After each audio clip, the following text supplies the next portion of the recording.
नमस्कार, मैं रचना शर्मा चढ़ती कला एमटीवी देख रहे सभी दर्शकों का स्वागत करती हूं। आप देख रहे हैं उत्तर प्रदेश के विशेष समाचार।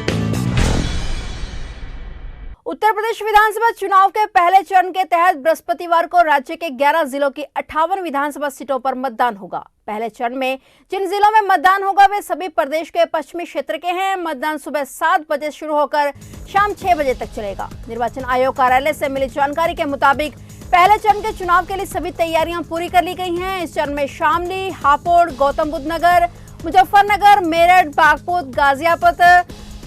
गाजियाबाद, बुलंदशहर, अलीगढ़, मथुरा तथा आगरा जिलों में मतदान होगा। पहले चरण के लिए चुनाव प्रचार का काम मंगलवार शाम 5 बजे बंद हो गया। पहले चरण के चुनाव में कुल 623 उम्मीदवार मैदान में हैं और इस चरण में 2.27 करोड़ मतदाता हैं। पहले चरण का चुनाव जाट बहुल क्षेत्र में होगा। इस चरण में प्रदेश सरकार के मंत्री श्रीकांत शर्मा, सुरेश राणा, संदीप सिंह, कपिल देव अग्रवाल, अतुल गर्ग और चौधरी लक्ष्मी नारायण के राजनीतिक भाग्य का फैसला होगा।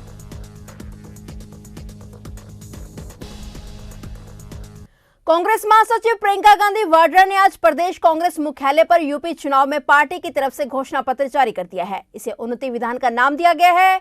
इस दौरान कांग्रेस के चुनावी वादों के मुख्य बिंदुओं पर चर्चा करते हुए प्रियंका गांधी वाड्रा ने कहा कि बिजली के बिल आधे किए जाएंगे, 12 लाख सरकारी पद भरे जाएंगे, सरकारी नौकरी में महिलाओं को 40% रिजर्वेशन मिलेगी, 10 लाख तक का इलाज मुफ्त होगा, 20 लाख सरकारी रोजगार देंगे और छोटे व्यापारियों को मजबूत करेंगे। किसानों का कर्ज माफ होगा, छोटे व्यापारियों को 1% पर ब्याज दिया जाएगा, कोविड वॉरियर्स को 50 लाख का मुआवजा दिया जाएगा, ग्राम प्रधान को 6000 वेतन दिया जाएगा, 2 रुपए किलो गोबर खरीदा जाएगा, दिव्यांग लोगों को 3000 पेंशन दिया जाएगा, आवारा पशुओं से पीड़ितों को प्रति एकड़ 3000 रुपए मिलेंगे, 10वीं और 12वीं के पास बेटियों को स्मार्टफोन, स्कूटी मिलेगी, आउटसोर्सिंग बंद और रविंद्र रोजगार को युक्ति संगत बनाया जाएगा और स्कूलों में मिड डे मील बनाने वाले रसोइयों को मानदेय 5000 दिया जाएगा।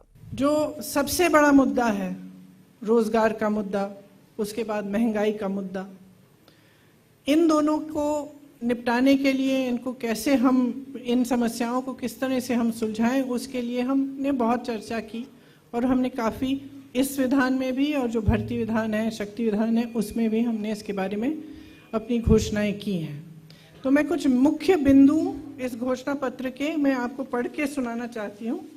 सबसे पहले तो जो हमारी प्रतिज्ञाएं थी जिनके बारे में आपको पहले से जानकारी है, लेकिन एक बार दोहराना चाहती हूं मैं कि किसानों का पूरा कर्जा माफ किया जाएगा। हम ये कह रहे हैं कि हमारी सरकार जब बनेगी तो 10 दिन के अंदर अंदर किसानों का कर्ज माफ किया जाएगा। छत्तीसगढ़ में जब कांग्रेस की सरकार आई तो आप सबने देखा होगा कि शपथ लेते ही 3 घंटों के अंदर अंदर किसानों के कर्ज माफ किए गए। उसी तरह से हम यहां भी उत्तर प्रदेश में ये करना चाहते हैं।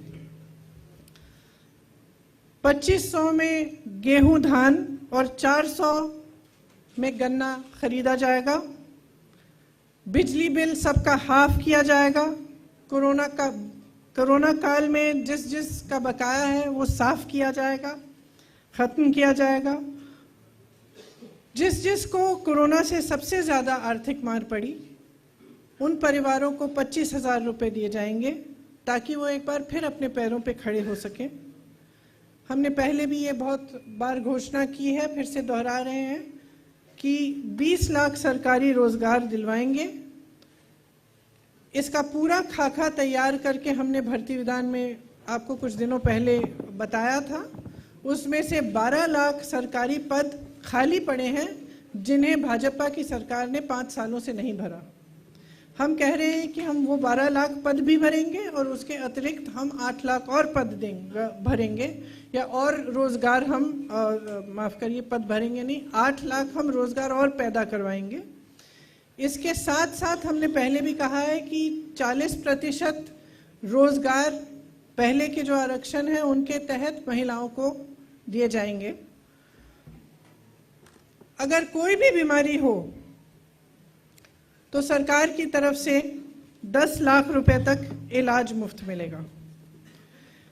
आवारा पशु की बहुत बड़ी समस्या है उत्तर प्रदेश में। कम पार्टियां इसके बारे में बात करती हैं, लेकिन सच्चाई ये है कि किसान बहुत त्रस्त हैं और हमने अपने अनुभव में, जो हमारी छत्तीसगढ़ में कांग्रेस की सरकार है, उन्होंने एक पूरी योजना बनाई कि इससे हम किस तरह से इस समस्या को हम हल कर पाएँ। इसके मुख्य बिंदु हमारी उन्नति विधान में हैं, लेकिन मैं यहाँ कहना चाहती हूँ कि जिन जिन को आवारा पशुओं के नुकसान को झेलना पड़ा है, उन्हें 3,000 रुपये का मुआवजा दिया जाएगा और एक गोधन न्याय योजना शुरू की जाएगी, जिसके काफ़ी ज़्यादा एलिमेंट्स होंगे, लेकिन एक एलिमेंट ये है कि 2 रुपये किलो में गोबर खरीदा जाएगा। ये छत्तीसगढ़ में हो रहा है और फिर उस गोबर को वर्मी कॉम्पोस्टिंग में सेल्फ हेल्प ग्रुप्स द्वारा इस्तेमाल किया जाता है, तो इससे बहुत सुविधा होती है।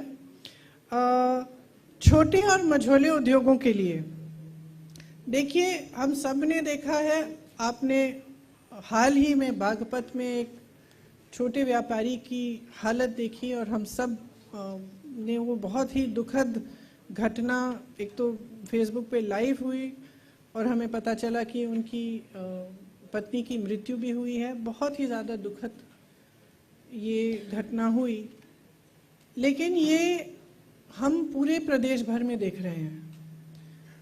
चाहे मैं नोएडा में गई प्रचार करने के लिए, चाहे मैं बुंदेलखंड गई, चाहे झांसी में थी, चाहे यहाँ पे लखनऊ में हो, चाहे जहाँ भी मैं जा रही हूँ, ये देखने को मिल रहा है कि जो छोटे व्यापारी हैं और मझोले व्यापारी हैं, वो एकदम इतने त्रस्त हैं और परेशान हैं, क्योंकि उनके लिए एकदम कोई भी सपोर्ट, समर्थन सरकार की तरफ से नहीं आया है।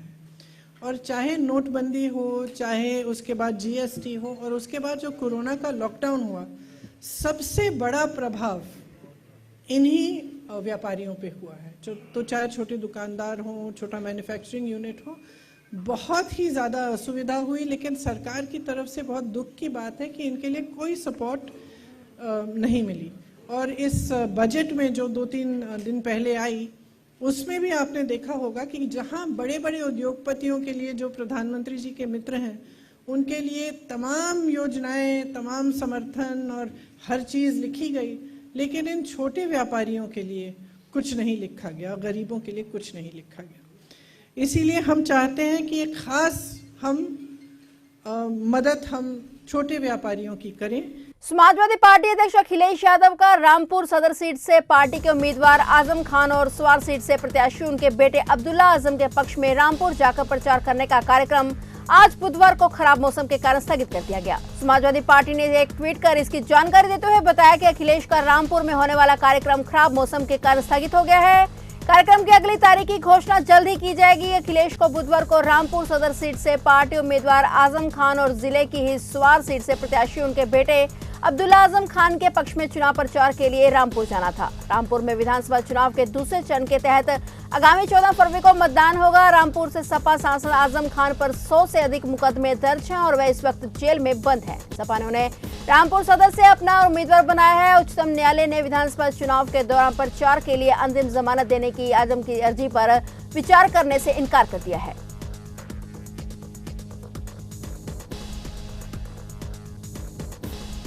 बैंक से रुपए निकालकर घर जा रहे भाई बहन को मिठाई की दुकान पर समोसे खाना भारी पड़ गया। मोटरसाइकिल पर रखे बैग में से अज्ञात बदमाश ने 55,000 रुपए उड़ा लिए। रुपए लेकर बदमाश फरार हो गया। आनन फानन में भाई बहन ने पुलिस को सूचना दी और पुलिस भी मामले की जांच में जुट गई है। मामला जनपद जालौन के नगर क्षेत्र में स्थित चुंगी नंबर 4 स्थित महेंद्र स्वीट हाउस का है। जानकारी के अनुसार सदुपुरा निवासी युवक ग्राम जगनेवा में अपनी बहन को लेकर जालौन नवीन गल्ला मंडी स्थित इंडियन बैंक इलाहाबाद बैंक से 55,000 रुपए निकालकर वापस जगनेवा जा रहा था कि चुंगी नंबर 4 स्थित महेंद्र स्वीट हाउस पर समोसे खाने लगा और इतने में किसी अज्ञात व्यक्ति ने बैग से रुपए पार कर दिए और 9-2-11 हो गया। अरे अपनी दीदी के यहाँ आए थे जगनेवा जी, यहाँ से फिर बैंक आए थे इनके पैसे निकलवाने जी। 55,000 रुपए निकाल के, और किस बैंक से निकाले थे? जो मंडी वाली इलाहाबाद बैंक। इलाहाबाद बैंक, ठीक है जी। उसके बाद होटल पे आए जी, तो गुजियाँ लेने लगे, तो भाई पे गाड़ी पे वो झोला रख को छोड़ दो जी, और बस गुजियाँ लेके और झोला के पास आए, थोड़ी दूर चले, फिर देखे पैसा तो वहाँ घंटे नहीं लगे। Jalaun police SOG surveillance team को बड़ी सफलता मिली है। पुलिस ने 7 अंतर्राज्यीय गांजा तस्कर को गिरफ्तार किया है। इतना ही नहीं, पुलिस ने इन तस्करों से 3 करोड़ रुपए की 762 किलो प्रतिबंधित गांजे की बड़ी खेप बरामद की है, जिसे उड़ीसा से तस्करी के लिए ले जाया जा रहा था। तस्करों के पास से गांजा बिक्री के 2,18,900 रुपए समेत एक ट्रक और 2 कारों समेत 7 मोबाइल फोन भी बरामद किए गए हैं। पुलिस ने बताया कि अभियुक्तों का सरगना दिल्ली की तिहाड़ जेल से जमानत पर बाहर आया हुआ था। झांसी कानपुर हाईवे NH 27 के कोटरा सर्विस रोड से इन अभियुक्तों की गिरफ्तारी हुई है। देखिए, ये जो जालौन जनपद के सर्विलांस और एसओजी की टीम ने काफ़ी अच्छा गुडवर्क किया है। इन्होंने कुल 7 लोगों की गिरफ्तारियां की हैं और जो जब्तीकरण है उसमें 762 किलोग्राम गांजा जब्त किया है, जिसकी अनुमानित अंतर्राष्ट्रीय कीमत लगभग 3 करोड़ रुपए है। और साथ ही साथ एक ट्रक, एक इयॉन कार और एक स्कॉर्पियो कार की बरामदगी की गई है। इनके कब्जे से 2,18,900 रुपये बरामद किए गए हैं और कुल 7 अभियुक्तों की गिरफ्तारी की गई है। इनके पास से मोबाइल फ़ोन्स भी बरामद किए गए हैं और ये इनका जो मोडस ऑपरेंडी है, ये इसमें जो गिरफ्तार व्यक्ति है एक एटा जनपद का रहने वाला है, इसमें 3 झांसी के रहने वाले हैं, जालौन का भी है व्यक्ति और साथ ही साथ 2 उड़ीसा के व्यक्ति भी गिरफ्तार किए गए हैं। फिलहाल उत्तर प्रदेश के विशेष समाचारों में इतना ही। तब तक के लिए देखते रहिए चढ़ती कला टाइम टीवी और मुझे दीजिए इजाजत। धन्यवाद।